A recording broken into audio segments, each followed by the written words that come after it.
जनतेचा अधिकारनामात जाणीव हक्काची या न्यूज चॅनलमध्ये आपले स्वागत आहे।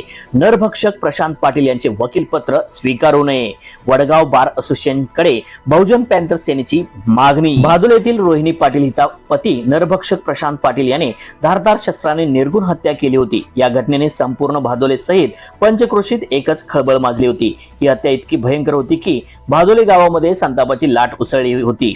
या घटनेवरून पुन्हा एकदा महिलांच्या सुरक्षतेचा प्रश्न ऐरणीवर आला आहे। केंद्र शासन आणि राज्य शासन यांच्याकडून महिलांना अनेक योजनांचा लाभ तरी मिळतो, परंतु सुरक्षतेच्या पातळीवर महिला अजूनही वंचितच आहेत। याकडे शासनाने काही उपाययोजना राबवणे गरजेचे असल्याने नागरिकात बोलले जात आहे। या नरभक्षकाचे वकीलपत्र स्वीकारण्यात येऊ नये यासाठी बहुजन पॅंथर सेनेच्या हातकणंगले तालुका महिला अध्यक्षा सौ संतोषी होनमारे यांनी आपल्या शिष्टमंडळासहित वडगाव येथील बार असोसिएशनचे अध्यक्ष ॲडव्होकेट तांदळे यांच्याकडे निवेदन देण्यात आले। हा नरभक्षक समाजासाठी घातक ठरले असल्याने याच्यावर दया दाखवणे म्हणजेच आणखीन एका अपराधाला जन्म देण्यासारखे आहे।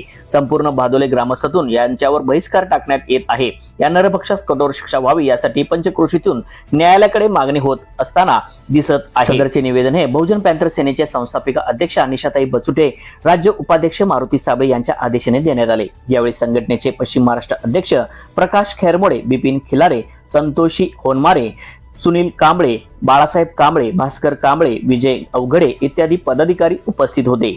न्यूज चॅनल प्रतिनिधी सौ वंदना कोरेसह।